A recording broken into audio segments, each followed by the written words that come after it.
అంటే పోలీసులు ఏ స్థాయికి దిగజారిపోయినారు తెలుగుదేశం హయాంలో అని చెప్పడానికి ఇంకో నిదర్శనం. తుని నియోజకవర్గంలో 30 కార్పొరేటర్ల స్థానాలు 30కి 30 వైసీపీ గెలిచింది. తెలుగుదేశం పార్టీకి కనీసం ఒక్కడంటే ఒక్క అభ్యర్థి కూడా లేడు.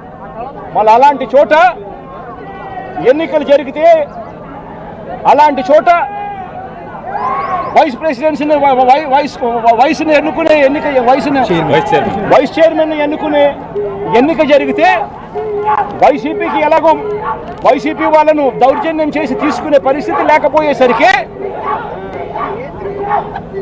తెలుగుదేశం పార్టీ వాళ్ళు ఎన్నికనే పోస్ట్ పోన్ చేశారు. అంటే వీళ్ళకి అనుకూలమైన వాతావరణం వచ్చేదాకా ఎన్నికలు జరపరు. కోర్టు పర్యవేక్షణలో ఉన్న కేసులకు సంబంధించిన పరిస్థితులు ఇవి. పాలకొండలో కూడా అంతే.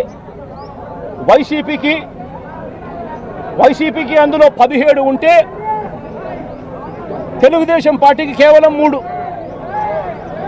మళ్ళీ అక్కడ వైస్ ప్రెసిడెన్సీ అన్నది వైసీపీకి రావాలన్నా తెలుగుదేశం పార్టీకి రావాలన్నా, కానీ వీళ్ళకి అనుకూలత వచ్చేదాకా పోస్ట్పోన్మెంట్లు.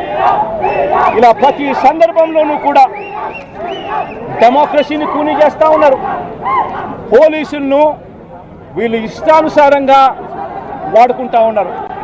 నేను ఇవాళ ఒకటే చెప్తా ఉన్నా, ప్రతి పోలీసు వ్యక్తికి కూడా చెప్తా ఉన్నా, మీ టోపీ మీద ఉన్న 3 సింహాలకు కనిపించే ఆ సింహాలకు సెల్యూట్ కొట్టడం మొదలుపెట్టండి. తెలుగుదేశం పార్టీ నాయకులకు సెల్యూట్ కొట్టడం మొదలుపెట్టి వీళ్ళు చెప్పినట్టుగా చేయడం మొదలుపెట్టి అన్యాయాలు చేయడం మొదలు పెడితే మాత్రం ఎల్లకాలము తెలుగుదేశం పార్టీ ప్రభుత్వమే ఉండదు అని చెప్పి ఇవాళ ప్రతి అధికారికి కూడా నేను తెలియజేస్తా ఉన్నా.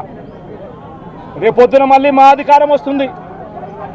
వచ్చినప్పుడు అన్యాయం చేసిన వీళ్ళందరినీ, వీళ్ళ అధికారులందరినీ, అన్యాయం చేసిన ఈ నాయకులందరినీ కూడా బట్టలు కూడా తీసి నిలబెడతామని చెప్పి కూడా ఈ సందర్భంగా తెలియజేస్తా ఉన్నాను. ఎవడిని వదిలిపెట్టేది ఉండదు. ఇదే వంశీని అరెస్ట్ చేసేటప్పుడు సిఐ అన్నాడట, నేను 1.5 సంవత్సరంలో రిటైర్ అయిపోతాను అని చెప్పి. రిటైర్ అయిపోయినా కూడా సప్త సముద్రాల అవతల ఉన్నా కూడా మొత్తం అందరినీ కూడా పిలిపిస్తామని చెప్పి కూడా ఈ సందర్భంగా చెప్తా ఉన్నాం. చట్టం ముందు నిలబడేట్టుగా చేస్తాం, బట్టలు ఊడదీస్తాం, న్యాయం జరిగేట్టుగా చేస్తాం అని ప్రతి ఒక్కరికి కూడా తెలియజేస్తా ఉన్నాం. ఈ మాదిరిగా అన్యాయం చేయడం మొదలు పెడితే మాత్రం ఖచ్చితంగా ప్రజలు, దేవుడు ఇద్దరు కూడా వీళ్ళని శిక్షించే కార్యక్రమం